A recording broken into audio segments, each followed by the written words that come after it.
Current affairs ಈ ಕಾರ್ಯಕ್ರಮದ ಪ್ರಾಯೋಜಕರು Siddhas the Samsung exclusive store. ಈ ದಿನದ ವಿಶೇಷ.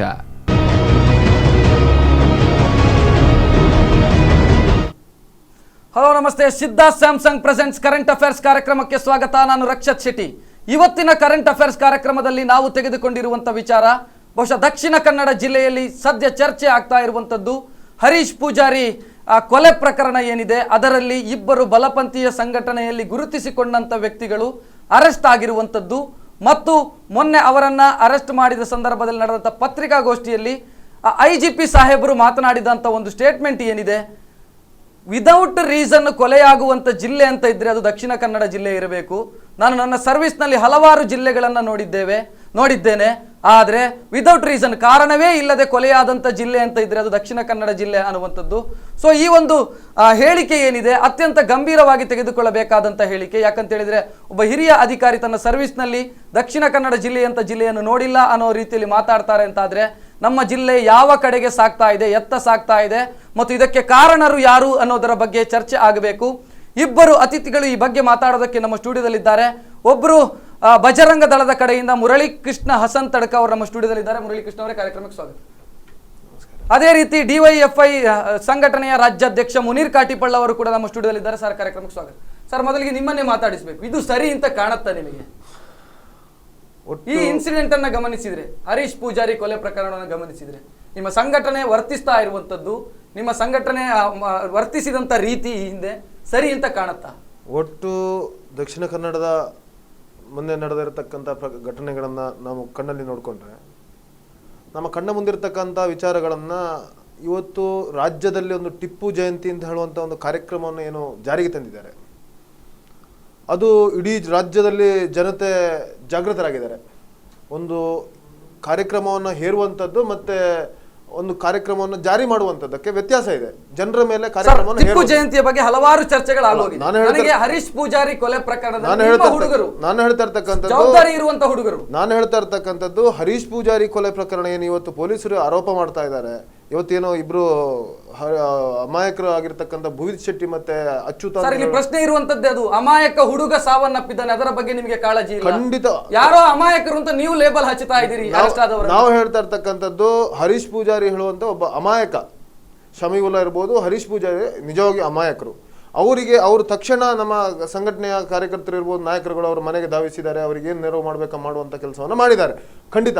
ಆದರೆ ಒಬ್ಬ ಅಮಾಯಕನ ಬಲಿಯ ಪ್ರಕರಣದಲ್ಲಿ ಇನ್ನಿಬ್ರು ಅಮಾಯಕರನ್ನ ಈಗ ಭುವಿತ್ ಶೆಟ್ಟಿಯನ್ನು ಅಮಾಯಕರು ಅಂತ ಹೇಗೆ ಹೇಳ್ತೀರಿ? ಭುವಿತ್ ಶೆಟ್ಟಿ ಅನ್ನುವಂತ ವ್ಯಕ್ತಿಗೆ ಕ್ರಿಮಿನಲ್ ಹಿನ್ನೆಲೆ ಇದೆ. ಭುವಿತ್ ಶೆಟ್ಟಿ ಈ ಹಿಂದೆ 6 ತಿಂಗಳು ಜೈಲು ವಾಸ ಅನುಭವಿಸಿ ಬಂದಂತ ವ್ಯಕ್ತಿ. ನಾವು ಹೇಳ್ತಾ ಇರ್ತಕ್ಕಂಥದ್ದು ಭುವಿತ್ ಶೆಟ್ಟಿ ಅಮಾಯಕ ಅಂತ ಹೇಳಬೇಕು ಅಂತ ಯಾಕೆ ಅಂತ ಕೇಳಿದ್ರೆ, ಒಮ್ಮೆ ರಮಾನಾಥ್ ರೈ ಅವರ ಉಸ್ತುವಾರಿ ಸಚಿವರ ಫೋಟೋವನ್ನ ಅಶ್ಲೀಲ ಮಾಡಿ, ನಂತರ ಅದಕ್ಕಿಂತ ಮೊದಲು ದನ ಸಾಗಾಟ ಮಾಡುವವರ ಮೇಲೆ ಹಲ್ಲೆ ಮಾಡಿ ಕೇಸ್ ಆಗಿ ಜೈಲಲ್ಲಿ ನಾವು ಹೇಳ್ತಾ ಇರ್ತಕ್ಕಂಥದ್ದು ದನ ಸಾಗಾಟ ಮಾಡುವನ್ನ ತಡೆಯುವಂಥದ್ದು ಅದು ಅಮಾಯಕ ಹೌದು, ಅಲ್ಲ ಅಂತ ಹೇಳಲಿಕ್ಕೆ ಸಾಧ್ಯ ಇಲ್ಲ. ಅವ್ರ ರೌಡಿ ಅಂತ ಹೇಳಿ ನಾವು ಹೇಳ್ತಾ ಇರ್ತಕ್ಕಂಥದ್ದು ಅಟೆಂಪ್ಟ್ ಟು ಮರ್ಡರ್ 307 ಕೇಸ್ ಇರ್ಬೋದು. ಯಾಕೋಸ್ಕರ ದಾಖಲಾಗ್ತದೆ? ದನವನ್ನು, ಅದು ನಮ್ಮ ನಂಬಿಕೆ, ಅದನ್ನ ರಕ್ಷಣೆ ಮಾಡಬೇಕು.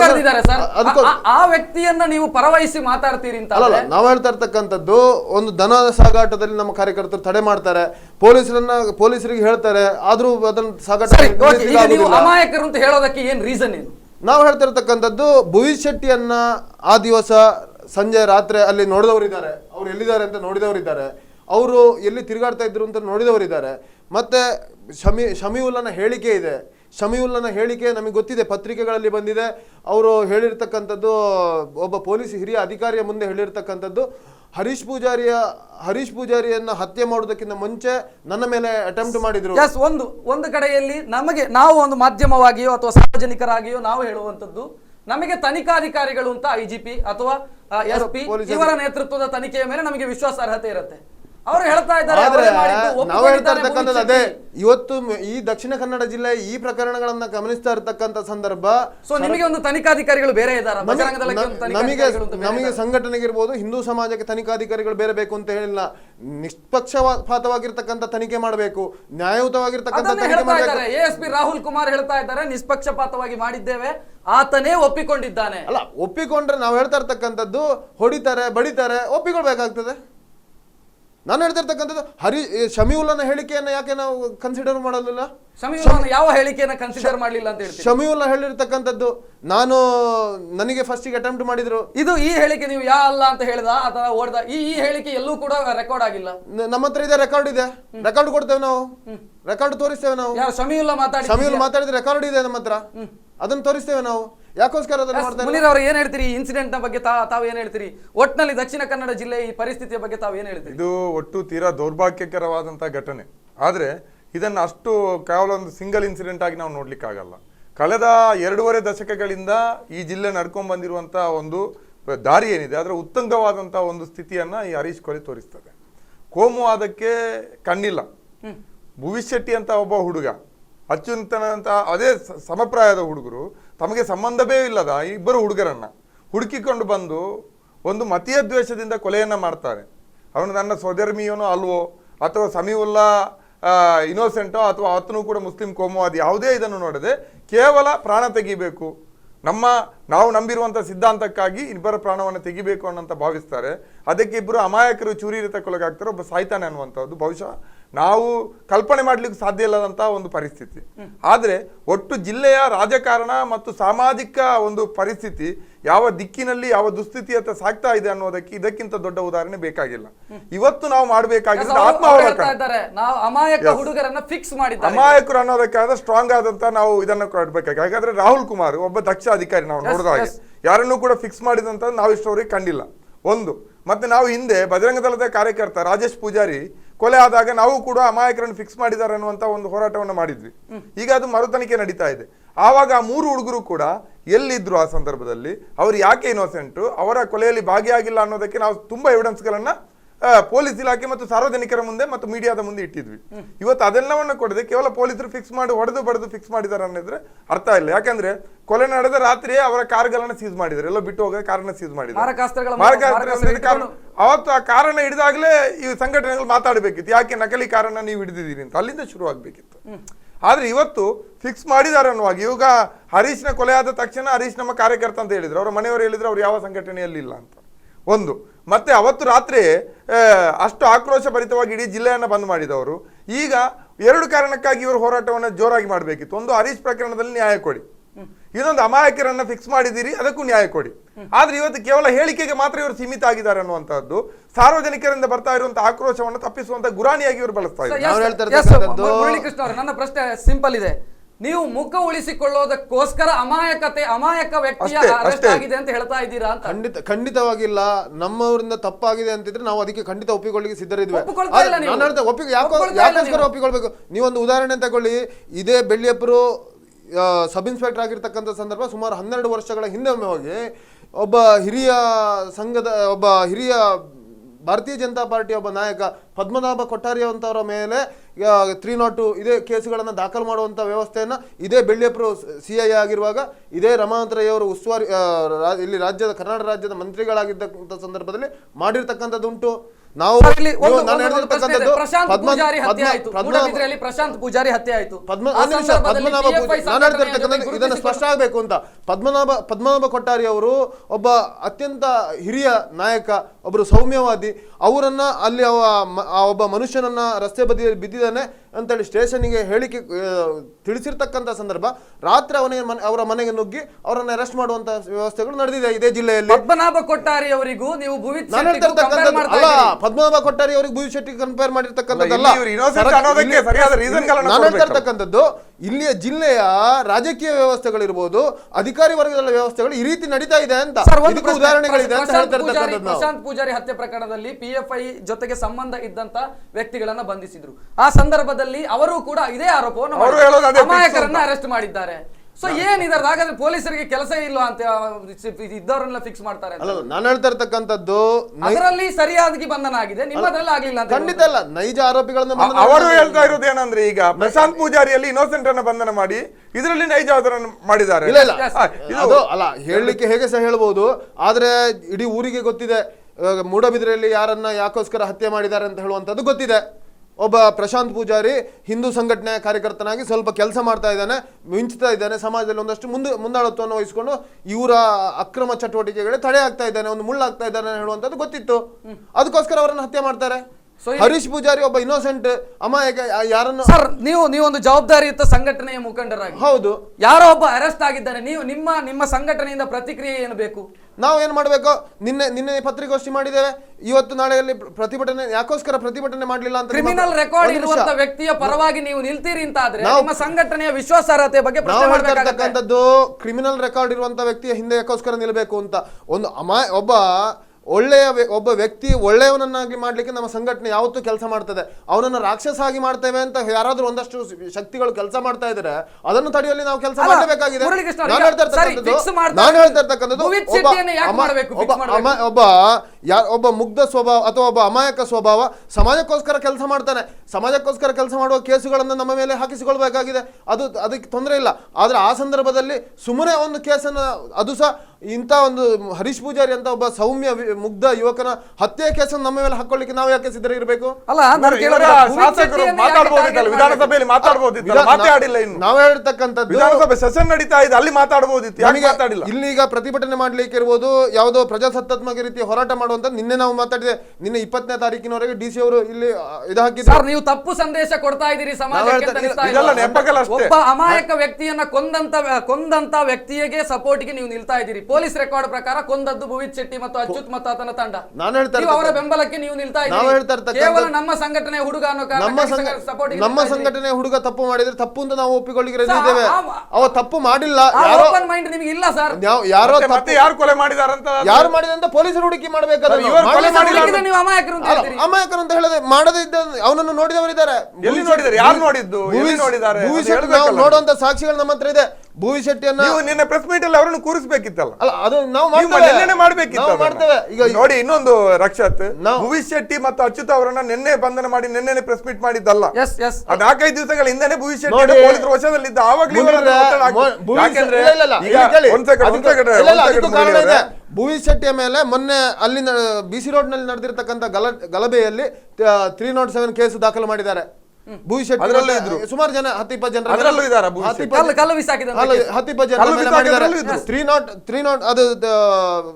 ಹತ್ಯೆ ಯತ್ನ ಕೇಸ್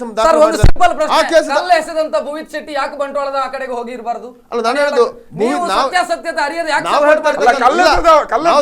ತಿಳ್ಕೊಂಡು ಮಾತಾಡ್ತಾ ಇರ್ತಕ್ಕಂಥದ್ದು. ಭುವಿ ಶೆಟ್ಟಿಯನ್ನ ರಾತ್ರಿ ನೋಡಿದವರಿದ್ದಾರೆ, ಎಲ್ಲಿದ್ದಾರೆ ಅಂತ ಹೇಳಿದ್ರೆ ನೋಡಿದವರಿದ್ದಾರೆ. ಸರ್, ಒಂದು ಕೆಟ್ಟ ಸಂಪ್ರದಾಯಕ್ಕೆ ನಾಂದಿ ಹಾಡ್ತಾ ಇದ್ದೀರಿ. 100% ಕೆಟ್ಟ ಸಂಪ್ರದಾಯ ಅಲ್ಲ ಇದು. ನಾನು ಹೇಳ್ತಾರೆ ಭುವಿ ಶೆಟ್ಟಿಯನ್ನ ರಾತ್ರಿ ಎಲ್ಲಿದ್ದಾರೆ ಅಂತ ನೋಡಿದವರಿದ್ದಾರೆ. ಭುವಿ ಶೆಟ್ಟಿ ಈ ಕೆಲಸ ಮಾಡಿಲ್ಲ ಅಂತ ನೋಡಿದವರನ್ನ ನೀವು ಪ್ರೆಸ್ ಮೀಟ್ ಮಾಡಿ ಇದಿದೆ. ಎರಡನೇದು, ನೀವು ಇದನ್ನ ಕೆಟ್ಟ ಸಂಪ್ರದಾಯ ಅಂತ ಹೇಳ್ಬೇಕು ಅಂತಿದ್ರೆ ಸಮೀವುಲ್ಲನ ಹೇಳಿಕೆ ಬಗ್ಗೆ ನೀವೇನ್ ಹೇಳ್ತಾ ಇದ್ದೀರಾ? ಸಮೀವುಲ್ಲಾ ಪೊಲೀಸ್ ನಮಗೆ ಸಿಕ್ಕ ಪೊಲೀಸ್ ರೆಕಾರ್ಡ್ ಸಿಗಬೇಕು, ಮಾಧ್ಯಮಗಳಿಗೆ ನಮಗೆ ಸಿಕ್ಕಿಲ್ಲ. ಇದು ನೀವೇ ಕ್ರಿಯೇಟ್ ಮಾಡಿದ ಸ್ಟೋರಿ. 100% ಅಲ್ಲ. ದಾಖಲೆ ಕೊಡಿ ಸರ್. ನಾವು ಯಾವಾಗ ಬೇಕಾ ಅದನ್ನ ದಾಖಲೆ ಸಮೇತ ಪ್ರೊಡ್ಯೂಸ್ ಮಾಡ್ತೇವೆ. ಸಮೀವುಲ್ಲಾ ಮಾತಾಡಿರ್ತಕ್ಕ ಪ್ರಥಮವಾಗಿ ಆಸ್ಪತ್ರೆಯಲ್ಲಿ ಸರ್, ಇದು ಮಾಡಬೇಕಾದದ್ದು ಕೋರ್ಟ್ ನಲ್ಲಿ. ನೀವು ಅಲ್ಲ, ಅದೇ ಹೇಳ್ತಾ ಇರ್ತಕ್ಕಂಥ ನೀವು ನೈತಿಕ ಬೆಂಬಲ ಕೊಡ್ತಾ ಇದ್ದೀರಿ. ಸಮೀವುಲ್ಲಾ ಆ ರೀತಿ ಮಾತಾಡಿದ್ದು ನಾವಂತ ಇಷ್ಟವರೆಗೆ ಯಾವುದೇ ಮೀಡಿಯಾದಲ್ಲಿ ನೋಡಿಲ್ಲ, ಯಾವ ಮೀಡಿಯಾದಲ್ಲಿ ನೋಡಿಲ್ಲ. ಮತ್ತೆ ಯಾರು ಕೂಡ ಸಮೀವುಲ್ಲಾ ಈ ರೀತಿ ಮಾತಾಡಿದ ಕಟ್ಟುಕತೆಗಳನ್ನು ನಂಬಿ ಇದು ಸರಿಯಾದ ರೆಕಾರ್ಡ್ ಇದೆ. ಈ ಜಿಲ್ಲೆಯ ಆರೋಗ್ಯದ ದೃಷ್ಟಿಯಲ್ಲಿ ಈ ರೀತಿಯ ಹೇಳಿಕೆ ರೆಕಾರ್ಡ್ ನಮ್ಮ ಹತ್ರ ಇದೆ. ನಿಮ್ಗೆ ಹೆಂಗ್ ಸಿಗುತ್ತೆ?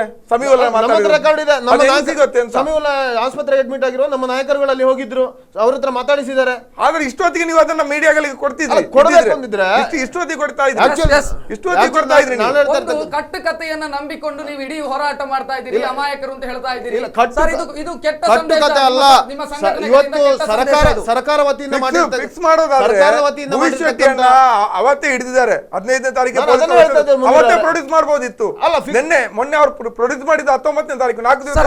ಒಂದು ನಿಮ್ಮ ಗಮನಕ್ಕೆ, ಭುವಿತ್ ಶೆಟ್ಟಿ ರಮನಾಥ್ ರೈ ಅವರ ವಿರುದ್ಧ ಮಾತನಾಡಿ ಒಮ್ಮೆ ಕೇಸ್ ಹಾಕೊಂಡಿದ್ದ ಎಲೆಕ್ಷನ್ ಟೈಮ್. ಕಲಬುರಗಿ ಸೇಡಿಗೆ ಆಗಿ ಮಾಡಿದ್ದಾರೆ ಅಂತ ಇವರು ಹೇಳುವಂತ ಆ ಬಗ್ಗೆ ಏನ್ ಹೇಳ್ತಾರೆ? ಸೇಡಿಗೆ ಮಾಡಿದ್ರೆ, ಬಹುಶಃ ಸೇಡಿಗೆ ಮಾಡಿದ್ರೆ ಅಥವಾ ರಮನಾಥ್ ರೈ ಅವರಿಗೆ ನಿಜವಾಗಿಯೂ ಕೂಡ ಇಂತಹ ರಾಜಕಾರಣ ಮಾಡೋದ್ರಲ್ಲಿ ಆಸಕ್ತಿ ಇದ್ದಿದ್ರೆ ಕಲಬುರಗಿ ಕೊಲೆ ಸಂಬಂಧಪಟ್ಟು ಅವರು ಹಾಕಿರುವಂತಹ ಸ್ಟೇಟಸ್ ಏನಿದೆ ಅದರಲ್ಲಿ 6 ತಿಂಗಳು ಜೈಲಲ್ಲಿ ಕೂರ್ತಾ ಇದ್ರು. ಸ್ಟೇಷನ್ ಬೇಲ್ ಸಿಗ್ತಾ ಇರ್ಲಿಲ್ಲ. ಅದನ್ನು ಕೂಡ ನಾವು ನೋಡ್ಬೇಕು. ಕೋರ್ಟ್ ಅಲ್ಲಿ ಅದೇ ಸೆಕ್ಷನ್ ಅಷ್ಟು ವೀಕ್ ಸೆಕ್ಷನ್ ಹಾಕಿದ್ದಾರೆ.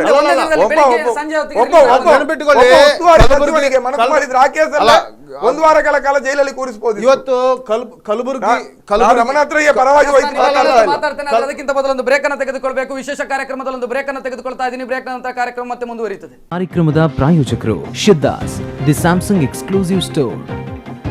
ಈ ದಿನದ ವಿಶೇಷ.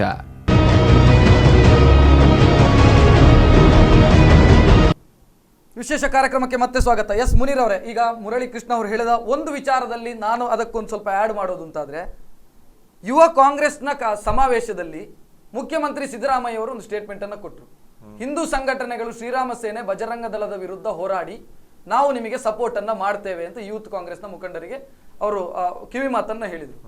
ಸೊ ಇಲ್ಲಿ ಅವರು ಹೇಳ್ತಾ ಇರುವಂಥದ್ದು ಒಂದು ವಾದ, ಭುವಿತ್ ಶೆಟ್ಟಿಯ ಮೇಲೆ ಮೊದಲೇ ಒಂದು ರೀತಿಯಲ್ಲಿ ಸಿಟ್ಟು ಇತ್ತು ಅಥವಾ ದ್ವೇಷ ಇತ್ತು, ಅದನ್ನು ಇಲ್ಲಿ ಯೂಸ್ ಮಾಡಿರುವಂತ ಸಾಧ್ಯತೆಗಳಿದೆ. ನಮ್ಮ ಸಂಘಟನೆಗೆ ಮಸಿ ಬಳಿಯಬೇಕು ಅನ್ನೋ ಕಾರಣಕ್ಕಾಗಿ ಇಲ್ಲಿ ಯೂಸ್ ಮಾಡಿರುವಂತ ಸಾಧ್ಯತೆಗಳಿದಾವೆ ಅನ್ನುವಂಥದ್ದೊಂದು ವಾದ. ಏನ್ ಹೇಳ್ತಿದ್ರು? ಸಿದ್ದರಾಮಯ್ಯನವರು ಕರೆ ಕೊಟ್ಟಿರೋದು ಒಂದು ರಾಜಕೀಯವಾದಂತ ಕರೆ. ಯುವ ಕಾಂಗ್ರೆಸ್ನವರು ಇವರನ್ನ ಕೋಮುವಾದಿಗಳನ್ನ ಸೈದ್ಧಾಂತಿಕವಾಗಿ ಎದುರಿಸಬೇಕು ಅನ್ನೋ ನಿಟ್ಟಿನಲ್ಲಿ ಕೊಟ್ಟಿದ್ದಾರೆ. ಅದನ್ನ ಈ ರೀತಿಯನ್ನು ಪೊಲೀಸ್ ಇಲಾಖೆಯನ್ನ ದುರುಪಯೋಗ ಮಾಡ್ತಾರೆ, ಆ ರೀತಿ ಭಾವಿಸ್ಲಿಕ್ಕೆ ಒಂದು ನಿಮಿಷ. ಕೊಡಗಿನಲ್ಲಿ ಕುಟ್ಟಪ್ಪನವರ ಹತ್ಯೆ ಆಯ್ತು. ಹತ್ಯೆ ಆಗಿ ಅರ್ಧ ಗಂಟೆ ಆಗುವಾಗ ಸಿದ್ದರಾಮಯ್ಯವರು ಬೆಂಗಳೂರಿನಲ್ಲಿ ಹೇಳಿಕೆಯನ್ನು ಕೊಡ್ತಾರೆ, ಅವರು ಕಾಲ್ಜಾರಿ ಬಿದ್ದು ಮೃತಪಟ್ಟಿದ್ದಾರೆ ಅಂತ. ನಾವು ಹೇಳ್ತಾ ಇರ್ತಕ್ಕಂಥದ್ದು, ಒಬ್ಬ ರಾಜ್ಯದ ಮುಖ್ಯಮಂತ್ರಿಯಾಗಿ ಎಷ್ಟು ಜವಾಬ್ದಾರಿಯುತವಾಗಿರ್ತಕ್ಕಂಥ ಹೇಳಿಕೆ ಕೊಡಬೇಕಿತ್ತು ಅಂತ ಗೊತ್ತಿರಬೇಕು, ಜ್ಞಾನ ಇರಬೇಕು, ಸಾಮಾನ್ಯ ಜ್ಞಾನ. ಹಾಗೆ ಇರ್ಲಿ, ಮಾತಾಡೋಣ. ಅದರಲ್ಲಿ ಇರುವಂತಹದ್ದು ಆ ರೀತಿ ಅಲ್ಲ ಅದು. ನಂಗೆ ಬಹುಶಃ ಅಂದ್ರೆ ಯುವ ಕಾಂಗ್ರೆಸ್ ಈ ರೀತಿಯ ಇವರ ಏನು ಬಿಜೆಪಿ ಸಂಘ ಪರಿವಾರದ ಸಂಘಟನೆಗಳಲ್ಲಿ ಎದುರಿಸುವಲ್ಲಿ ದೌರ್ಬಲ್ಯಗಳನ್ನು ಹೊಂದಿತ್ತು. ಅವರಿಗೆ ಒಂದಿಷ್ಟು ಧೈರ್ಯ ಕೊಡ್ಲಿಕ್ಕೆ ಅವರು ಹೇಳಿರ್ಬೋದು. ಒಂದು ವೇಳೆ ಆ ರೀತಿ ದ್ವೇಷದ ರಾಜಕಾರಣವನ್ನ ಅಥವಾ ಆ ರೀತಿ ಪೊಲೀಸ್ ಇಲಾಖೆಯನ್ನು ದುರುಪಯೋಗ ಪಡಿಸೋದಾದ್ರೆ ಪ್ರಶಾಂತ್ ಪೂಜಾರಿಯಲ್ಲೂ ಅದೇ ರೀತಿ ಮಾಡಬಹುದಿತ್ತು. ಅದನ್ನು ಕೂಡ ಪೊಲೀಸರು ಬಹಳ ಆಳವಾದಂತಹ ತನಿಖೆ ಮಾಡಿ 1 ವಾರದ 10 ದಿವಸ 8-10 ದಿವಸ ಆಗಿದೆ ಆರೋಪಿಗಳನ್ನು ಇದು ಮಾಡಲಿಕ್ಕೆ. ಆವಾಗಲೂ ಕೂಡ ವಾಟ್ಸಪ್ನಲ್ಲಿ ಬೇರೆ ಬೇರೆ ರೀತಿಯ ಇಲ್ಲ ಹಿಂದೂ ಸಂಘಟನೆಯಲ್ಲಿ ಒಳಗಡೆ ಹೆಣ್ಣು ಮಕ್ಕಳ ವಿಚಾರಕ್ಕೆ ಸಂಬಂಧ ಇನ್ನೊಂದಕ್ಕೆ ಅವರೇ ಕೊಂದಿದ್ದಾರೆ ಅನ್ನೋ ರೀತಿಯಲ್ಲಿ ರೂಮರ್ಗಳನ್ನ ಯಾರ್ಯಾರೋ ಹರಿಯ ಬಿಡ್ತಾ ಇದ್ರು, ಗೊತ್ತಾಯ್ತಲ್ಲ. ಆದ್ರೆ ಪೊಲೀಸ್ನವರು ಬಹಳ ತಾಳ್ಮೆ ವಹಿಸಿ ಅದರಲ್ಲಿಯೂ ಕೂಡ ಮುಸ್ಲಿಂ ಬಲಪಂಥೀಯ ಸಂಘಟನೆಗಳ ಕಾರ್ಯಕರ್ತರನ್ನ ಬಂಧನ ಮಾಡಿ ಪ್ರಮುಖರನ್ನೇ ಬಂಧನ ಮಾಡಿದ್ದಾರೆ. ಅವರು ಕೂಡ ಇದೇ ರೀತಿಯಲ್ಲಿ ಫಿಕ್ಸ್ ಅಂತ ಹೇಳ್ತಾ ಇದ್ರು. ಅಲ್ಲಿ ಕೂಡ ಕಾಂಗ್ರೆಸ್ ಸರ್ಕಾರದ ಮೇಲೆ ಅದೇ ಆರೋಪ. ನಾ ಕಾಂಗ್ರೆಸ್ ಅನ್ನು ಸಮರ್ಥನೆ ಮಾಡಲಿಕ್ಕೆ ನನಗೆ ಅವಶ್ಯಕತೆ ಇಲ್ಲ. ಆದ್ರೆ ಇಲ್ಲಿಯೂ ಕೂಡ ಇವರು ಅದೇ ವಾದ ಮಾಡ್ತಾ ಇದ್ದಾರೆ. ಆದ್ರೆ ಇರೋದೇನಂತ ಕೇಳಿದ್ರು, ಒಬ್ಬ ಅಮಾಯಕ ಅಂತಾದ್ರೆ ಅದಕ್ಕೆ ಬೇಕಾದಂತ ಸಾಕ್ಷ್ಯಾಧಾರಗಳನ್ನು ವಹಿಸಿಕೊಡ್ಬೇಕು. ಮತ್ತೆ ಪೊಲೀಸರಿಗೆ ಸರಿಯಾಗಿ ಗೊತ್ತಿದೆ ಭುವಿತ್ ಶೆಟ್ಟಿ ಮತ್ತು ಇವರ ಹಿಂದೂ ಸಂಘಟನೆಗಳನ್ನು ನಾನು ಹೇಳಿಕ್ಕೆ ಬಯಸಲಿ, ಇವರದ್ದು ಒಂದು ರಾಜಕೀಯ ಸಂಘಟನೆ. ಈ ಸಂಘಟನೆ ಕಾರ್ಯಕರ್ತರು ಜಿಲ್ಲೆಯಲ್ಲಿ ಪ್ರಬಲವಾಗಿದ್ದಾರೆ. ಕಾಂಗ್ರೆಸ್ ಇವತ್ತು ಅಧಿಕಾರದಲ್ಲಿ ಇದ್ರೂ ಕೂಡ ರಾಜಕೀಯವಾಗಿ ಸಾಮಾಜಿಕವಾಗಿಯೂ ಇವತ್ತು ಜಿಲ್ಲೆಯನ್ನು ಹಿಡಿತದಲ್ಲಿ ಇಟ್ಕೊಂಡಿರೋದು ಸಂಘ ಪರಿವಾರ. ಅವರ ಕಾರ್ಯಕರ್ತರನ್ನ ಫಿಕ್ಸ್ ಮಾಡ್ಲಿಕ್ಕೆ ಹೋದ್ರೆ ಇಂತಹ ಪ್ರಕರಣದಲ್ಲಿ ಯಾವ ರೀತಿಯ ಪರಿಣಾಮವನ್ನು ಅನುಭವಿಸಬೇಕು ಅನ್ನುವಂತಹದ್ದು ತಿಳುವಳಿಕೆ ಖಂಡಿತವಾಗಿ ಪೊಲೀಸ್ ಇಲಾಖೆಗೆ ಇದೆ. ಎಸ್ ಮುರಳಿ ಕೃಷ್ಣ ಅವರೇ, ಒಂದು ಅಂದ್ರೆ ಇಲ್ಲಿ ನೀವು ಹರೀಶ್ ಪೂಜಾರಿ, ಪ್ರಶಾಂತ್ ಪೂಜಾರಿ ಹತ್ಯೆಗೆ ನ್ಯಾಯ ಸಿಗಬೇಕು ಮತ್ತು ಅದಕ್ಕೆ ಬೇಕಾದಂತ ಆರೋಪಿಗಳ ಅರೆಸ್ಟ್ ಆಗಿದೆ.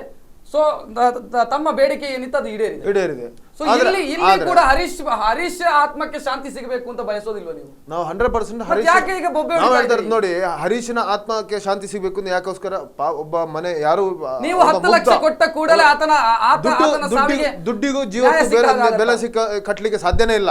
ಅದನ್ನ ನೆನಪಿಟ್ಟುಕೊಳ್ಳಿ.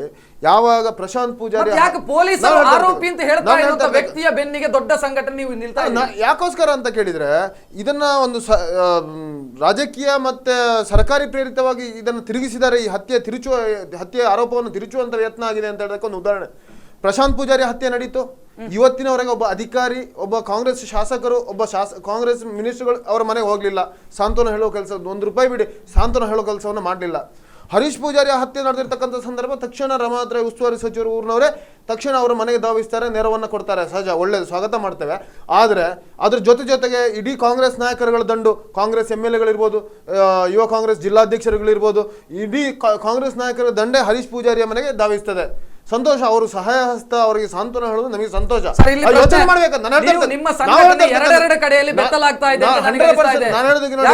ಒಂದು ಕಡೆಯಲ್ಲಿ ನೀವು ಹರೀಶ್ ಪೂಜಾರಿಯ ಸಾವಿನಲ್ಲಿ ನಿಮ್ಮ ಸಂಘಟನೆ ಇದೆ ಅಂತ ಜನ ಮಾತಾಡ್ತಾರೆ, ಮತ್ತೊಂದು ಕಡೆಯಲ್ಲಿ ಅದನ್ನು ಮಾಡಿದವರ ಸಪೋರ್ಟ್ಗೆ ನೀವು ನಿಲ್ತಾ ಇದ್ದೀರಿ ಅಂತ ಮಾತಾಡ್ತಾ ಇದ್ದಾರೆ. ಒಬ್ಬ ಸಂಘಟನೆ ಕಾರ್ಯಕರ್ತನಿಗೂ ಒಬ್ಬ ಸಾಮಾನ್ಯ ವ್ಯಕ್ತಿಗೂ ವ್ಯತ್ಯಾಸ ಇದೆ. ಹರೀಶ್ ಪೂಜಾರಿ, ಪ್ರಶಾಂತ್ ಪೂಜಾರಿಯನ್ನ ಸಂಘಟನೆಯ ಹುಡುಗರು 100% ಇದನ್ನು ಇವತ್ತು ಹೇಳ್ತೇವೆ, ನಾಳೆಯೂ ಹೇಳ್ತೇವೆ. ನಮಗೆ ಹಿಂದೂ ಸಮಾಜದಲ್ಲಿ ಸಂಘಟನೆ ರಕ್ಷಣೆ, ಹಿಂದೂ ಸಮಾಜದ ರಕ್ಷಣೆ ನಮಗೆ ಹೊಣೆ, ಅದ್ರಲ್ಲಿ 2 ಮಾತಿಲ್ಲ. ಆದ್ರೆ ಯೋಚನೆ ಮಾಡಬೇಕಾದ್ದು, ಸುಮ್ಮನೆ ಒಂದು ತಿರುಚುವಂತ ಯತ್ನ, ನಾನು ಆಗ ಹೇಳಿದ್ದೆ ಅದನ್ನೇ, ಟಿಪ್ಪು ಜಯಂತಿ ಅವಾಂತರಗಳು ಈ ರಾಜ್ಯದಲ್ಲಿ ಏನ್ ನಡೆದಿದೆ ಇದಕ್ಕೊಂದು ಎಂಡ್ ಆಗ್ಬೇಕಿತ್ತು. ಇದಕ್ಕೊಂದ್ರೆ ಇದನ್ನು ಫಿಕ್ಸ್ ಮಾಡುವಂತ ಕೆಲಸವನ್ನು ಮಾಡ್ತಾ ಇದ್ದಾರೆ ಅಂತ ಹೇಳೋದನ್ನ ಹೇಳ್ತಾ ಇದ್ದಾರೆ. ಟಿಪ್ಪು ಜಯಂತಿಗೆ ನೀವು ವಿನಾಕಾರಣ ಅಪಸ್ವರ ತೆಗೆದದ್ದೇ ಇಂಥದ್ದಕ್ಕೆಲ್ಲ ಕಾರಣ ಅಂತ. ಯಾಕೋಸ್ಕರ ಟಿಪ್ಪು ಜಯಂತಿಗೆ ವಿನಾಕಾರಣ ನಾನು ಹೇಳ್ತಾ ಇರೋದು ಮಾಧ್ಯಮಗಳು ಇವತ್ತು ಯಾಕೋಸ್ಕರ ಇದನ್ನ ಹೈಲೈಟ್ ಮಾಡ್ತಾ ಇಲ್ಲ ಅಂತ. ಮೈಸೂರಿನಲ್ಲಿ ದಸರಾ ವಿಶ್ವವಿಖ್ಯಾತ ಆಗಿರ್ತಕ್ಕಂಥ ದಸರಾ ನೀವು ಕೇಳಿ, ಮೈಸೂರು ಜಿಲ್ಲೆಯವರ ಹತ್ರ ಎಷ್ಟು ಬೇಸರ ಆಗಿದೆ ಅಂತ ಹೇಳಿ.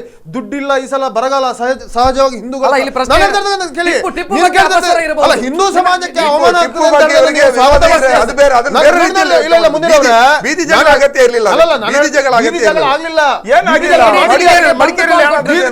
ಮಾಡಿದ್ದು ಯಾರು ಅಂತ ಮಡಿಕೇರಿಯಲ್ಲಿ ನೀವು ಅದನ್ನು ನೀವು ವಿರೋಧ ಮಾಡಿ, ಪ್ರತಿಭಟನೆ ಮಾಡಿ. ನೀವು ಪಾಪ್ಯುಲರ್ ಫ್ರಂಟ್ ನವರು ಅಲ್ಲಿ ಸ್ಪರ್ಧೆಗೆ ಬಿದ್ರಿ, ಅವರು ಪರವಹಿಸ್ಕೊಂಡ್ರೆ ನೀವು ವಿರೋಧ ಮಾಡಿದ್ರಿ. ನಾವು ಹೇಳ್ತಾ ಇರ್ತಕ್ಕಂಥದ್ದು ವಿರೋಧ ಮಾಡುವಂತದ್ದು ನಮಗೆ ಸಹಜ. ವಿರೋಧ ಮಾಡಿ, ಆದ್ರೆ ವಿರೋಧ ಬೀದಿ ಜಗಳಕ್ಕೆ ಪ್ರತಿಭಟನೆಗಳು ಪ್ರಜಾಸತ್ತಾತ್ಮಕವಾಗಿ ವಿರೋಧ ಮಾಡಿ. ಕೊಡಗಿನಲ್ಲಿ ಅಷ್ಟು ದೊಡ್ಡ ಗಲಾಟೆ ಆಗ್ತದೆ ಅಂತ ಹೇಳುವಂತದ್ದು ಪೊಲೀಸ್ ಇಷ್ಟು ದೊಡ್ಡ ಇಂಟೆಲಿಜೆನ್ಸ್ ಇದು ಹೊಂದಿರತಕ್ಕಂತ ಪೊಲೀಸ್ ಇಲಾಖೆ ಗೊತ್ತಿರುವುದಿಲ್ಲ. ಅಷ್ಟು ಸಾವಿರ ಸಂಖ್ಯೆಯಲ್ಲಿ ಬರ್ತಾ ಇದ್ದಾರೆ. ಈಗ ಹರೀಶ್ ಪೂಜಾರಿ ಅವರ ಸಾವಾದ ನಂತರ ನೀವು ಬಂದ್ಗೆ ಕಾಲ್ ಕೊಟ್ರಿ, ಏಕಾಏಕಿ ಬಂದ್ಗೆ ಕಾಲ್ ಕೊಟ್ರಿ. ನಿಮ್ಮ ಸಂಘಟನೆ ಅರ್ಧರಾತ್ರಿಯಲ್ಲಿ ಕೊಟ್ಟರು, ನಿಮ್ಮ ಹುಡುಗರೇ ಜೈಲಿಗೆ ಹೋದ್ರು. ಅಲ್ಲ, ನಾವು ಹೇಳ್ತಾ ಸಾರ್ವಜನಿಕರಿಗೆ ಏನ್ ಆನ್ಸರ್ ಕೊಡ್ತೀರಿ? ಒಬ್ಬ ಅಮಾಯಕನ ಹತ್ಯೆ ಆಗಿದೆ, ಜಿಲ್ಲೆಯಲ್ಲಿ ಯಾರು ಕಾನೂನು ಇದನ್ನ ಸುವ್ಯವಸ್ಥೆ ಮಾಡುವಂತ ವ್ಯವಸ್ಥೆ ನಡೀತಾ ಇಲ್ಲ, ಅದಕ್ಕೋಸ್ಕರ ಬಂದಿ ಕಾಲ್ ಕೊಟ್ಟಿದ್ದೇವೆ. ಆತ್ಮಸ್ಥೈರ್ಯ ಅಂತ ಹೇಳುವಂತ ನಿಮ್ಮ ಸಂಘಟನೆ ನಾಳೆ ದಿನ ಹೇಗೆ ಉತ್ತರ ಕೊಡ್ತೀರಿ? ಹರೀಶ್ ಪೂಜಾರಿಯ ಸಾವಿಗೆ ನಿಮ್ಮವರೇ ಕಾರಣ ಅಂತ ಪ್ರೂವ್ ಆದ್ರೆ ಹೇಗೆ ಉತ್ತರ ಕೊಡ್ತೀರಿ? ಪ್ರೂವ್ ನಮ್ಮ ಹತ್ರ ಇದೆ ಅಂತ, ನಮ್ಮ ಹತ್ರ ಅಸ್ತ್ರಗಳಿದೆ, ನಮ್ಮ ಹತ್ರ ಸಾಕ್ಷ್ಯಾಧಾರಗಳಿದೆ. ಒತ್ತಡ ಹಾಕುವಂತದ್ದು ಪೊಲೀಸ್ ನಮಗೆ ಗೊತ್ತಿದೆ. ಪೊಲೀಸ್ ಇಲಾಖೆಯಲ್ಲಿ ಒಂದು ಕೇಸ್ ಫಿಕ್ಸ್ ಆದ ಮೇಲೆ ಅದನ್ನು ಚೇಂಜ್ ಮಾಡ್ಲಿಕ್ಕೆ ಆಗುದಿಲ್ಲ. ಆರೋಪ ಹೇಳ್ತೀನಿ. ಪ್ರಶಾಂತ್ ಪೂಜಾರಿ ಕೊಲೆ ಆದಾಗ ಈ ಹರೀಶ್ ಪೂಜಾರಿ ಮನೆಗೆ ಕಾಂಗ್ರೆಸ್ ನಾಯಕರು ಹೋದ್ರು. ಪ್ರಶಾಂತ್ ಪೂಜಾರಿ ಮನೆಗೆ ಯತ್ನಾಳು, ಯಡಿಯೂರಪ್ಪ, ಶೋಭಾ ಕರಂದ್ಲಾಜೆ ಎಲ್ಲ ಬಂದ್ರು. ಈಗ ಅಮಾಯಕರನ್ನು ಫಿಕ್ಸ್ ಆದ್ರೆ ಅದೇ ರಾಜಕೀಯ ನಾಯಕರು ಮಾತಾಡ್ಬೇಕಲ್ಲ, ಮಾಜಿ ಮುಖ್ಯಮಂತ್ರಿಗಳು ಮಾತಾಡ್ಬೇಕಲ್ಲ, ಸಾಕ್ಷಿ ಇಟ್ಕೊಂಡು ಅವ್ರು ಪ್ರೆಸ್ ಮೀಟ್ ಮಾಡ್ಬೇಕು. ಬೆಂಗಳೂರಿನಲ್ಲಿ ಪ್ರೆಸ್ ಮೀಟ್ ಆಗಿದೆ. ಪ್ರಹ್ಲಾದ್ ಜೋಶಿ ಮತ್ತೆ ಈಶ್ವರಪ್ಪ ಜಾಯಿಂಟ್ ಪ್ರೆಸ್ ಮೀಟ್ ಮಾಡಿದ್ದಾರೆ ಪ್ರಶಾಂತ್ ಪೂಜಾರಿ ಪ್ರಕರಣ ಉಳಿಸಿಕೊಳ್ಳೋದಕ್ಕೋಸ್ಕರ ಸಪೋರ್ಟ್ ಮಾಡ್ತಾ ಇದ್ದಾರೆ. ಇದು ನಮಗೆ ನಮ್ಮ ಸಂಘಟನೆಯ ಮರ್ಯಾದೆಯನ್ನು ಉಳಿಸೋದಕ್ಕೋಸ್ಕರ ಒಬ್ಬ ಅಮಾಯಕನ ಹತ್ಯೆ ಮಾಡಿರ್ತಕ್ಕಂಥವರನ್ನು ಸಪೋರ್ಟ್ ಮಾಡೋದು 100% ಸಾಧ್ಯ ಇಲ್ಲ. ನಮ್ಗೆ ಗೊತ್ತಿದೆ ಹಿಂದೂ ಸಮಾಜ ನಮಗೆ ಜಿಲ್ಲಾ ಪಂಚಾಯತ್ ತಾಲೂಕ್ ಪಂಚಾಯತ್ ಚುನಾವಣೆ ಇದೆ. ಜಿಲ್ಲಾ ಪಂಚಾಯತ್ ಚುನಾವಣೆಗೆ ನಮ್ದು ಯಾವುದೇ ಸಂಘಟನೆ ನಾಯಕರುಗಳು ಚುನಾವಣೆ ನಿಲ್ಲುವಂತ ನಿಮ್ಮ ಪರಿವಾರ ಅಲ್ವಾ ಬಿಜೆಪಿ? ನಾನು ಹೇಳ್ತಾ ಇರ್ತಕ್ಕಂಥದ್ದು ಅದಕ್ಕೂ ಇದಕ್ಕೂ ಸಂಘಟನೆಗೆ ವ್ಯತ್ಯಾಸಗಳಿದೆ. ಸಂಘಟನೆ ಯಾಕೋಸ್ಕರ ನಾವು ಟಿಪ್ಪು ಜಯಂತಿ ಇಡೀ ಸರ್ಕಾರ ಹಿಂದೂ ಸಮಾಜ ಯಾರ ಹತ್ರ ಬೇಕಾದ್ರೆ ಕೇಳಿ ಅವಂತ ಇದಾಗಿದೆ ಅಂತ ಹೇಳಿ ಹಿಂದೂ ಸಮಾಜ ನೋವಾಗಿದೆ. ಮಾತು ವಿನಾಕಾರಣ ದಕ್ಷಿಣ ಕನ್ನಡ ಜಿಲ್ಲೆಯಲ್ಲಿ ಕಾರಣವಿಲ್ಲದೆ ಕೊಲೆ ಆಗ್ತಾ ಇದೆ. ಸೊ ಇದನ್ನ ಏನಂತ ನಾವು ತಿಳ್ಕೊಳ್ಬಹುದು? ದಕ್ಷಿಣ ಕನ್ನಡ ಜಿಲ್ಲೆಯ ಪರಿಸ್ಥಿತಿ ಈಗ ಆಗೋದಕ್ಕೆ ಯಾರು ಕಾರಣ ಅಂದ್ರೆ ಇಲ್ಲಿಯ ರಾಜಕಾರಣವನ್ನ ಇವತ್ತು ಯಾರು ನಿಯಂತ್ರಿಸ್ತಾ ಇದ್ದಾರೆ ಅವರೇ ಕಾರಣ. ನಿಜವಾಗಿ ಇವತ್ತು ರಾಜಕಾರಣವನ್ನ ಒಂದು ರಾತ್ರಿ 9:30 ಗಂಟೆಗೆ ಕಾಲ್ ಕೊಟ್ಟು ಮರುದಿವಸ ಇಡೀ ಜಿಲ್ಲೆಯನ್ನ ಬಂದ್ ಮಾಡಿಸ್ಲಿಕ್ಕೆ ಸಾಧ್ಯ ಆಗುತ್ತೆ. ಅದು ಪೊಲೀಸರೇ ನಿಂತು ಭಯದಿಂದ ಬಂದ್ ಮಾಡಿಸ್ತಾರೆ. ಅವರ ಶಕ್ತಿ ಇದಕ್ಕೆ ಕಾರಣ, ಅವರೇ ಕಾರಣ. 2.5 ದಶಕದ ಹಿಂದೆ ಆರಂಭ ಮಾಡಿದಂತ ಈ ಒಂದು ಮತೀಯ ರಾಜಕಾರಣ ಏನಿದೆ ಇವತ್ತು ಜಿಲ್ಲೆಯಲ್ಲಿ ಸಂಘಟನೆಯ ಬಗ್ಗೆ ಒಂದು ಆರೋಪ ಇವರು ಮಾಡುವಂತದ್ದು, ಇವರಾಗಿರ್ಬೋದು ಉಳಿದವರು ಮಾಡುವಂತದ್ದು, ನೀವು ಹಿಂದೂ ಮತೀಯವಾದದ ಬಗ್ಗೆ ಮಾತಾಡ್ತೀರಿ, ಮುಸ್ಲಿಂ ಮತೀಯವಾದದ ಬಗ್ಗೆ ಮಾತಾಡೋದಿಲ್ಲ ಅನ್ನುವಂಥದ್ದು ಹೇಳ್ತಾರೆ. ಡಬಲ್ ಸ್ಟ್ಯಾಂಡರ್ಡ್ ಇದೆ ಅವರಿಗೆ ನೋಡಿ. ಪ್ರಶಾಂತ್ ಪೂಜಾರಿ ಕೊಲೆ ಪ್ರಕರಣದಲ್ಲಿಯೂ ಕೂಡ ನೈಜ ಆರೋಪಿಗಳನ್ನ ಬಂಧಿಸಬೇಕು ನಾವು ಒತ್ತಾಯ ಮಾಡಿದೀವಿ. ಪೊಲೀಸರು ಬಂಧಿಸಿರೋದು ನೈಜ ಆರೋಪಿಗಳಂತ ನಾವು ಬಹಿರಂಗವಾಗಿ ಹೇಳಿಕೆ ಕೊಟ್ಟಿದ್ದೀವಿ, ಗೊತ್ತಾಯ್ತಲ್ಲ. ಅದೇ ರೀತಿಯಲ್ಲಿ ಹರೀಶ್ ಪೂಜಾರಿ ಪ್ರಕರಣ ನಮ್ಗೇನಿದೆ, ಮುಸ್ಲಿಂ ಕೋಮುವಾದ ಇರಲಿ, ಹಿಂದೂ ಕೋಮುವಾದ ಇರಲಿ, ಇವೆರಡೂ ಕೂಡ ಜನರ ಬದುಕಿಗೆ ಕಂಟಕ. ಇವೆರಡನ್ನು ಕೂಡ ನಾವು ಸಮಚಿತ್ತದಿಂದ ಮತ್ತು ಸಮವಾದಂತ ನಿಲುವಿನಲ್ಲಿ ವಿರೋಧವನ್ನ ಮಾಡ್ತೀರಿ. ನಾವೆಲ್ಲಿ STP ಅನ್ನು ಸಪೋರ್ಟ್ ಮಾಡಿದೀವಿ, ಎಲ್ಲಿ ಪಾಪ್ಯುಲರ್ ಫ್ರಂಟ್ ನ ಪರವಾಗಿ ನಿಂತಿಲ್ಲ. ಆದ್ರೆ ಒಂದು ಮಾತು ಏನು, ಪಾಪ್ಯುಲರ್ ಫ್ರಂಟ್ ದೊಡ್ಡ ಶಕ್ತಿ. ಇಲ್ಲಿ ಇರುವಂತ ಮತೀಯ ಸಂಘಟನೆಗಳು, ಹಿಂದೂ ಮತೀಯ ಸಂಘಟನೆ ಇದೇ ಕಾರಣವ ಈ ಇಡೀ ಇನ್ಸಿಡೆಂಟ್ ಗೆ ಇಂಥದ್ದು ಆಗೋದಕ್ಕೆ ಕಾರಣ ಅದು ಅಂತ ಅನ್ಸುತ್ತೆ ನಿಮಗೆ? ಅಥವಾ ಬೇರೆ ಶಕ್ತಿಗಳು ಬೇರೆ ಶಕ್ತಿಗಳಿದೆ ಅಂತ ನಾವು ಭಾವಿಸ್ಲಿಕ್ಕೆ ಆಗಲ್ಲ. ಇಲ್ಲಿ ಇರುವಂತಹದ್ದು ಈ ಮತೀಯ ಶಕ್ತಿಗಳಿಂದಾಗಿ ಇದಾಗತ್ತೆ. ಆದ್ರೆ ಇದನ್ನು ಎದುರಿಸುವಲ್ಲಿ ಕಾಂಗ್ರೆಸ್ ಪಕ್ಷ ಮತ್ತು ಸರ್ಕಾರದ ವೈಫಲ್ಯವೂ ಅಷ್ಟೇ ಕಾರಣ. ಮತ್ತೆ ಇಲ್ಲಿಯ ಸಾಂಸ್ಕೃತಿಕ ರಾಜಕಾರಣವನ್ನು ನಿಯಂತ್ರಿಸಬೇಕಾದವರು, ಮಧ್ಯಪ್ರವೇಶ ಮಾಡಬೇಕಾದವರು, ಇಲ್ಲಿಯ ಸಾಹಿತಿಗಳಿರ್ಬೋದು, ಕಲಾವಿದರು ಇರ್ಬೋದು, ಬುದ್ಧಿಜೀವಿಗಳಿರ್ಬೋದು, ಅವರ ಮೌನ ಮತ್ತು ಈ ಕಾಂಗ್ರೆಸ್ ಪಕ್ಷ ಇವತ್ತು 7 MLAಗಳಿದೆ, ಹಿಂದೆನೂ ಇತ್ತು. ಇವರಿಗೆ ರಾಜಕೀಯದಲ್ಲಿ ಕೋಮುವಾದವನ್ನ ಅಥವಾ ಮತೀಯ ರಾಜಕಾರಣ ಸೋಲಿಸೋದು ಮುಖ್ಯ ಅಲ್ಲ, ಕೇವಲ ಗೆಲ್ಲೋದು ಮಾತ್ರ ಮುಖ್ಯ ಅನ್ನುವಂಥ ಚುನಾವಣಾ ದೃಷ್ಟಿ ಇದೆಯಲ್ಲ, ಅದು ಈ ಜಿಲ್ಲೆಯನ್ನು ಇವತ್ತು. ಎಸ್ ಸರ್, ನಿಮ್ಮಲ್ಲಿ ಇನ್ನಷ್ಟು ಮಾತಾಡ್ತೇನೆ. ಒಂದು ಬ್ರೇಕ್ ಅನ್ನು ತೆಗೆದುಕೊಳ್ಬೇಕು. ವಿಶೇಷ ಕಾರ್ಯಕ್ರಮದಲ್ಲಿ ಒಂದು ಬ್ರೇಕ್ ಅನ್ನು ತೆಗೆದುಕೊಳ್ತಾ ಇದ್ದೀನಿ. ಬ್ರೇಕ್ನ ನಂತರ ನಾವು ಮಾತಾಡಬೇಕಾದಂಥದ್ದು ಈ ಎಲ್ಲ ಇನ್ಸಿಡೆಂಟ್ಗಳು ಮುಂದೆ ಬರುವಂಥ ಚುನಾವಣೆಯನ್ನ ಮುಂದಿಟ್ಟುಕೊಂಡು ಗುರಿಯಾಗಿಟ್ಟುಕೊಂಡು ನಡೀತಾ ಇದೆಯಾ ಅನ್ನುವಂಥದ್ದು, ಮತ್ತು ಬಜರಂಗ ದಳವನ್ನ ಯೂಸ್ ಮಾಡಿಕೊಳ್ತಾ ಇದ್ದಾರಾ ಮೇಲೆ ಕೂತಂತ ಬಾಸ್ಗಳು ಅನ್ನುವಂಥದ್ದು. ಈಗ ಒಂದು ಬ್ರೇಕ್ ನಂತರ ಕಾರ್ಯಕ್ರಮ ಮತ್ತೆ ಮುಂದುವರಿಯುತ್ತೆ. ಕರೆಂಟ್ ಅಫೇರ್ಸ್ ಈ ಕಾರ್ಯಕ್ರಮದ ಪ್ರಾಯೋಜಕರು Siddhas, the Samsung exclusive store. ಈ ದಿನದ ವಿಶೇಷ.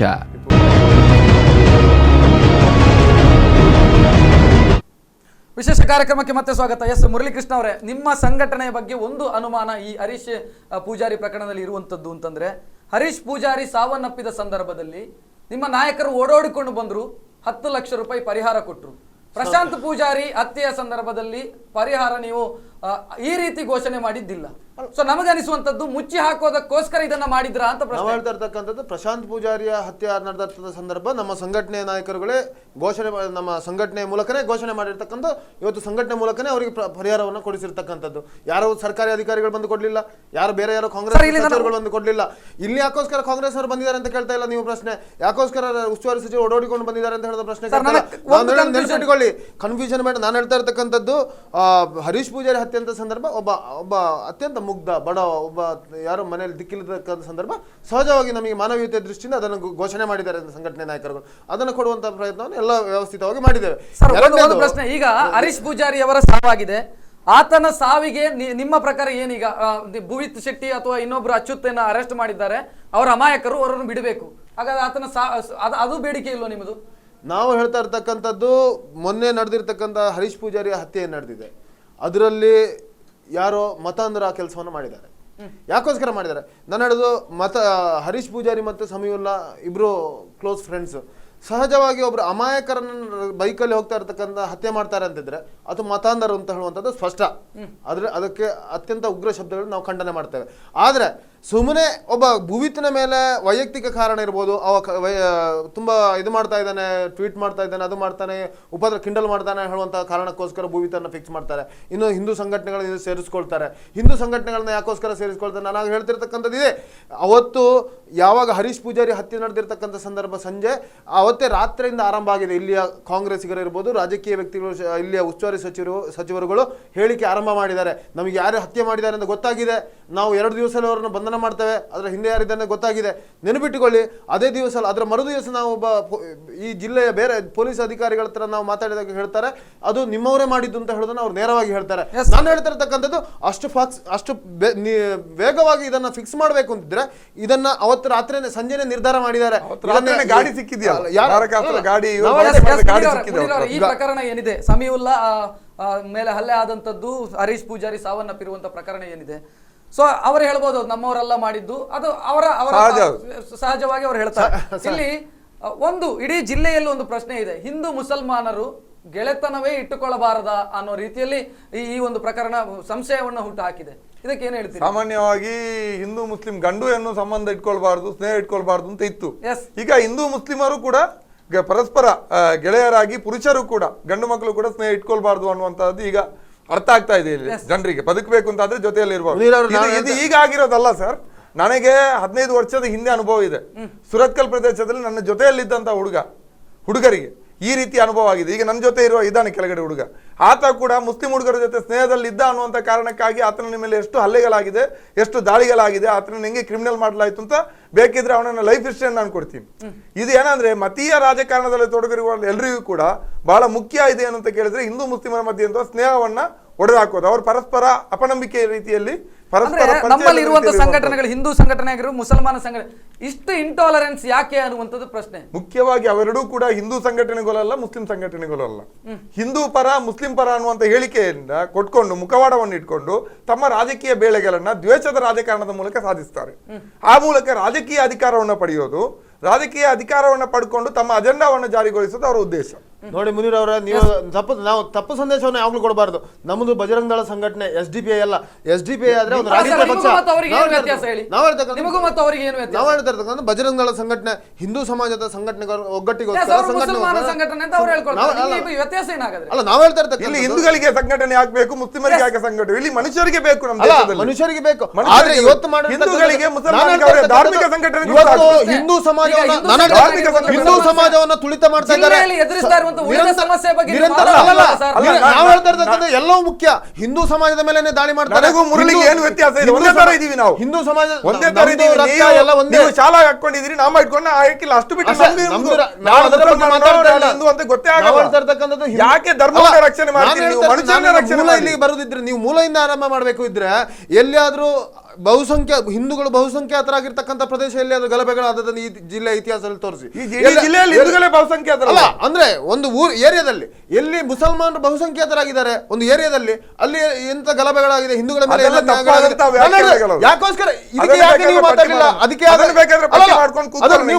ನೀವು ಪಟ್ಟಿ ಮಾಡಿ ಅದನ್ನು ಮಾಡಬೇಕಿತ್ತು ಅಂತ ಇವತ್ತು ಹಿಂದೂ ಸಂಘಟನೆ ಮೇಲೆ ನೀವು ಆರೋಪ ಮಾಡಬೇಕು ಅಂತಿದ್ರೆ ನಾನು ಹೇಳುದು ಹಿಂದೂ ನಾವು ಯಾರ್ದೋ ಮುಖವಾಡ ನಿಮ್ಮ ಬಾಸ್ಗಳು ನಿಮ್ಮ ಮೇಲೆ ಕೂತವರು ಯೂಸ್ ಮಾಡ್ಕೊಳ್ತಾ ಇದ್ದಾರೆ. ನೀವು ನಾಯಕರು ಹುಡುಗರನ್ನ ಹೀಗೆ ಹಾದಿ ತಪ್ಪಿದ ಹುಡುಗರನ್ನ ಬಳಸಿಕೊಳ್ತಾ ಇದ್ದೀರಿ. ಭೂವಿತ್ ಶೆಟ್ಟಿ ಅವರ ಮನೆಗೆ ಹೋದ್ರೆ ಅವರ ತಂದೆ ತಾಯಿಯನ್ನು ಹೇಗೆ ಎದುರಿಸ್ತೀರಿ ನೀವು? ನಾವು ಹೇಳ್ತಾ ಇರ್ತಕ್ಕಂಥದ್ದು ಭೂವಿತ್ ಶೆಟ್ಟಿ ಹತ್ರ ಯಾರೋ ಕೊಲೆ ಮಾಡ್ಬೇಕು ಅಂತ ಹೇಳಲಿಲ್ಲ. ಭೂವಿತ್ ಶೆಟ್ಟಿ ಹತ್ರ ಯಾರೋ ಇದು ಮಾಡ್ಬೇಕು ಅಂತ ಹೇಳಿಲ್ಲ. ಹಿಂದೂ ಸಮಾಜದ ಸಂಘಟನೆ ಮಾಡ್ಬೇಕು ಅಂತ ನಾವು ಹೇಳಿರ್ತಕ್ಕಂಥ ಹೌದು. ಅದಕ್ಕೋಸ್ಕರ ನಾವು ಅವರ ಮನೆಗೆ ಹೋಗ್ಲಿಕ್ಕೆ ನಾವೇನು ಅಂಜೋರಲ್ಲ. ನಾವು ಯೋಚನೆ ಮಾಡಬೇಕಾದ್ದು ಇದು ಸುಮ್ಮನೆ ಒಂದು ಹರೀಶ್ ಪೂಜಾರಿ ಹತ್ಯೆಯನ್ನು ಒಂದು ಸಂಘಟನೆಯವರು ಮಾಡಿದ್ದಾರೆ, ಸಂಘಟನೆ ಕಾರ್ಯಕರ್ತರು ಮಾಡಿದ್ದಾರೆ ಅಂತ ಹೇಳಿ ಅವರ ಮೇಲೆ ಆರೋಪವನ್ನು ಹೊರಿಸಿಕೊಂಡು ಹಿಂದೂ ಸಂಘಟನೆ ಭೂವಿತ್ ಶೆಟ್ಟಿ ಆರೋಪಿ ಅಂತ ಯಾರು ಹೇಳಬೇಕು? ನಮಗೆ ನಮ್ಮ ಪ್ರಕಾರ IGP ಹೇಳಿದ್ರೆ ಸಾಕು ಅಂತ ನಮಗೆ ಅನ್ಸುತ್ತೆ. ನರೇಂದ್ರ ಮೋದಿ ಅವರೇ ಹೇಳಬೇಕು. IGP ಅವರು ಹೇಳಿದ ಸತ್ಯ ಅಂತ ನೀವು ನಂಬ್ತೀರಿ ಅಂದಿದ್ರೆ ಸಮೀವುಲ್ಲಾ ನಂತರ ಯಾಕೆ ನೀವು ಪ್ರಶ್ನೆಯನ್ನು ಮಾಡುದಿಲ್ಲ? ಸಮೀವುಲ್ಲಾ ಹೇಳಿಕೆ ನೀವು ನಮಗೆ ರೆಕಾರ್ಡೆಡ್ ಹೇಳಿಕೆ ನಮಗೆ ಐ ವಿಟ್ನೆಸ್ ಇರ್ತಕ್ಕಂಥದ್ದು ಯಾರ್ದು? ಐ ವಿಟ್ನೆಸ್ ಇರ್ತಕ್ಕಂಥದ್ದು ಯಾರ್ದು? ಪೊಲೀಸರು ಮಾತಾಡಿಸಿದ್ದಾರೆ ಸಮೀವುಲ್ಲಾ ರಾಹುಲ್ ಕುಮಾರ್ ಅವರ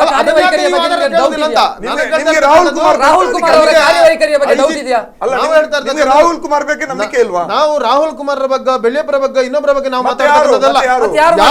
ಇದು ಸರ್ಕಾರದ ವ್ಯವಸ್ಥೆ, ಅಧಿಕಾರಿ ವರ್ಗ ಸರ್ಕಾರದ ವ್ಯವಸ್ಥೆ ಹಿಂದೂ ಸಮಾಜದ ಹಿಂದೂ ಸಂಘಟನೆ ಕೇಂದ್ರದಲ್ಲಿ ಸರ್ಕಾರ ಇದೆ. ನಾಳೆ CBI ತನಿಖೆ ಆದ್ರೆ ಅವರು ರಾಹುಲ್ ಕುಮಾರ್ SP ಜೈಲಿಗೆ ಹೋಗ್ಬೇಕಾದಿತ್ತು. ಸರಿ ನಾನು ಲಾಸ್ಟ್ ಒಂದು ನಿಮ್ಮ ಹತ್ರ ಕೇಳುವಂತದ್ದು, ನಾಳೆ ದಿನ ಪ್ರೂವ್ ಆದ್ರೆ ಅವರೇ ಮಾಡಿದ್ರು ಅಂತ ಏನು ಉತ್ತರ ಕೊಡೋದಕ್ಕೆ ಸಾಧ್ಯ ಇದೆ? ನಿಮಗೆ ಸಮಾಜವನ್ನು ಎದುರಿಸೋದಕ್ಕಾಗತ್ತಾ? ನಾನು ಹೇಳ್ತಾ ಇರ್ತಕ್ಕಂಥದ್ದು ಭೂವಿತ್ ಶೆಟ್ಟಿ ಮತ್ತೆ ಕಂಪನಿಯನ್ನು ಇವತ್ತು ಆರೋಪ ಮಾಡ್ತಾರೆ. ಅವ್ರು ಏನು ಮಾಡ್ತೀರಿ? ನಾವು ಅವರನ್ನ ಕನಿಷ್ಠ ಭೂವಿತ್ ಶೆಟ್ಟಿ ಅವತ್ತು ಕಲ್ಲೆಸರ ಪ್ರಕರಣದಲ್ಲಿ ಆರೋಪಿಯಾಗಿದ್ದ. ಅದರಲ್ಲಿ ಹೋಗ್ಲಿಕ್ಕೆ ಅವನು ಕ್ರಿಮಿನಲ್ ಆಗ್ಲಿಕ್ಕೆ ಕಾರಣ ಏನು ಅಂತ ನೀವು ಹೇಳ್ಬೇಕು. ಕೊಲೆ ಮಾಡಿದಾನೆ ಇಲ್ವಾ ಸೆಕೆಂಡರಿ ಅಲ್ಲ, ಆತ ಒಂದು ದ್ವೇಷದ ಕ್ರಿಮಿನಲ್ ಮಾಡಿದ್ಯಾರು? ಕ್ರಿಮಿನಲ್ ಮಾಡಿದ್ಯಾರು? ನಮ್ಮ ಭಾವನೆಗಳ ಮೇಲೆ ಭಾವನೆಗಳ ಭಾವನೆ ಅಂದ್ರೆ ಯಾವುದು? ಮನುಷ್ಯನಿಗೆ ಬದುಕಲಿಕ್ಕೆ ಸಾಧ್ಯ ಆಗ್ತಾ ಇರೋದೇ ಭಾವನೆ. ಸಾವಿರ ಸಮಸ್ಯೆಗಳು ಭೂವಿತ್ ಶೆಟ್ಟಿ ತಾಯಿ ಇರಬಹುದು, ಹರೀಶ್ ತಾಯಿ ಇರುವವರು, ಬೀಡಿ ಕಟ್ಟಿ ಮಕ್ಕಳನ್ನ ಸಾಕಿದವರು, ಇವತ್ತು ಬೀಡಿ ಉದ್ಯಮ ಇಲ್ಲ, ಅವರು ಬೀದಿ ಬಾಲ ಆಗ್ತಾರೆ. ಈ ದೇಶದಲ್ಲಿ, ಇಡೀ ಪ್ರಪಂಚದಲ್ಲಿ, ಈ ದೇಶದಲ್ಲಿ ಮುಸಲ್ಮಾನರು ಅತ್ಯಂತ ಸುರಕ್ಷಿತರಾಗಿದ್ದಾರೆ. ಇದು ಸತ್ಯ. ಹಿಂದೂಗಳಿಗೆ ಯಾರು ಸುರಕ್ಷೆ ಇಲ್ಲ.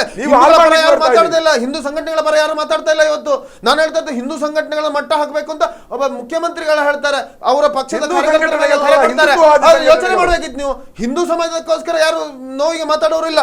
ಟಿಪ್ಪು ಜಯಂತಿ ಸಂದರ್ಭದಲ್ಲಿ ಯಾರು ಮಾತಾಡಲಿಲ್ಲ. ತಪ್ಪು ಮಾತಾಡಲಿಲ್ಲ. ನೀವು ಕೊಡಗಿಗೆ ಹೋಗಿ ಮಾತಾಡಿ.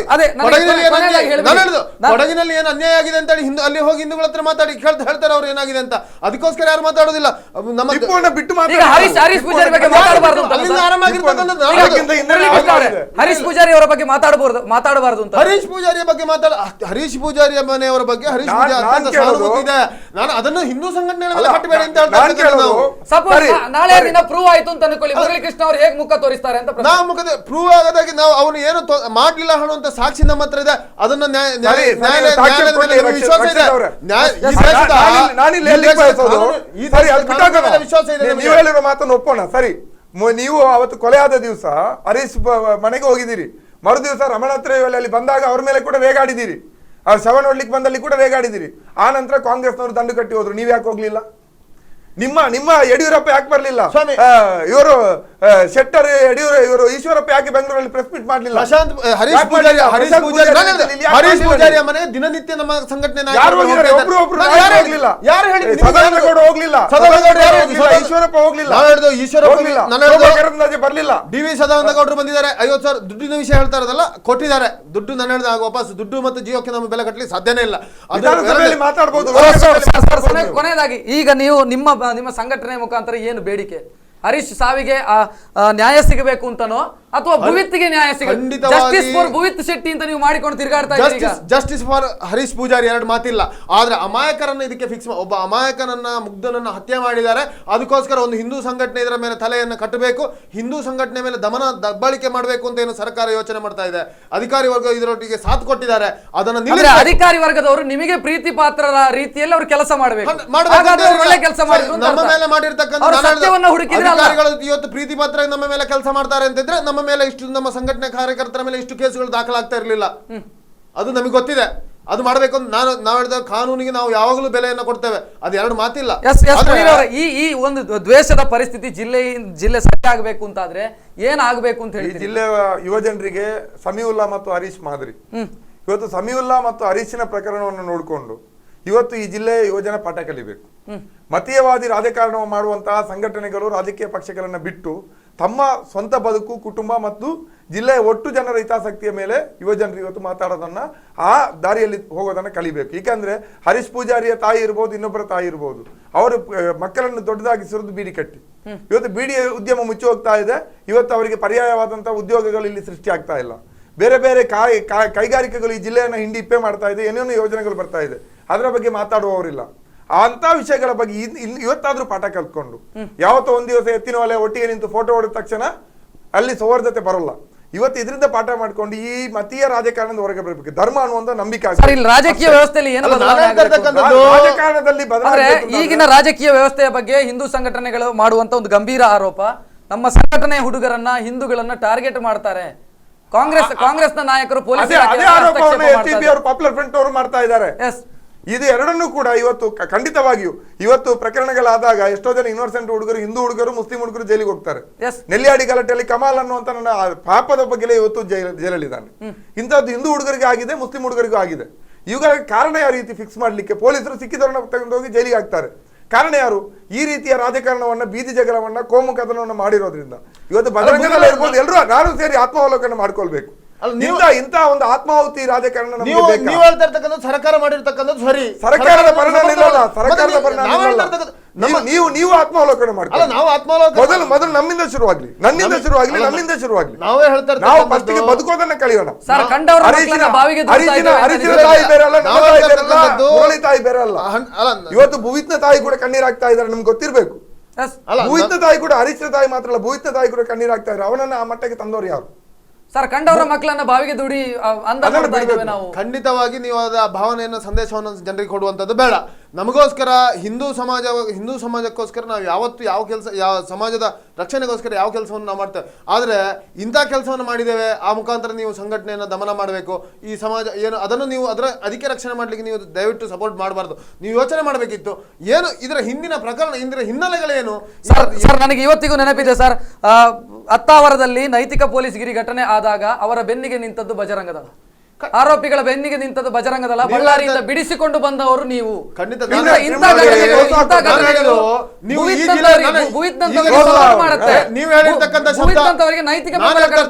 ನೀವು ಹೇಳಿದಂತ ಶಬ್ದ ಒಂದು ಒಳ್ಳೆಯ ಉದಾಹರಣೆ. ನೈತಿಕ ಪೊಲೀಸ್ಗಿರಿ ಜಿಲ್ಲೆಯಲ್ಲಿ ಯಾಕೋಸ್ಕರ ನಡೀತಾ ಇದೆ ಅಂತ ಹೇಳ್ತಾರೆ. ನೈತಿಕ ಪೊಲೀಸ್ಗಿರಿ ಅಂತ ಯಾಕೆ ಶಬ್ದ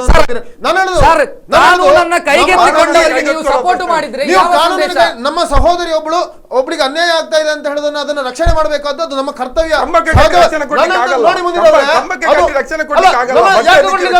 ನಮ್ಮ ಸಹೋದರಿಗೆ ಮನೆಯಲ್ಲಿ ಕೂತ್ಕೊಳ್ಳಬಹುದು. ಡಿಸ್ಕಷನ್ ಅಲ್ಲ ಇದು. ಯಾವಾಗ ದಕ್ಷಿಣ ಜಿಲ್ಲೆಯಲ್ಲಿ ನೈತಿಕ ಪೊಲೀಸ್ಗಿರಿ ಅಂತ ಯಾವಾಗ ಹೆಸರು ಆರಂಭ ಆಗಿದೆ ಅವತ್ತಿಂದ ಆರಂಭ ಆಗಿದೆ ಇಲ್ಲಿ ಚಿಲ್ಲೆಯಲ್ಲಿ ಕೋಮು ದ್ವೇಷ ಹರಡಲಿಕ್ಕೆ.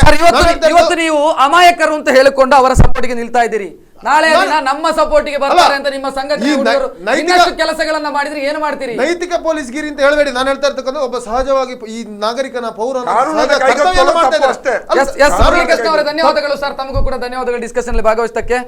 ಇದು ಇವತ್ತಿನ ವಿಶೇಷ. ನಿಮ್ಮೂರಿನ ನಿರಂತರ ಸುದ್ದಿಗಾಗಿ ನೋಡ್ತಾ ಇರಿ ಸ್ಪಂದನ. ಕರೆಂಟ್ ಅಫೇರ್ಸ್ ಈ ಕಾರ್ಯಕ್ರಮದ ಪ್ರಾಯೋಜಕರು Siddhas the Samsung exclusive store. ಈ ದಿನದ ವಿಶೇಷ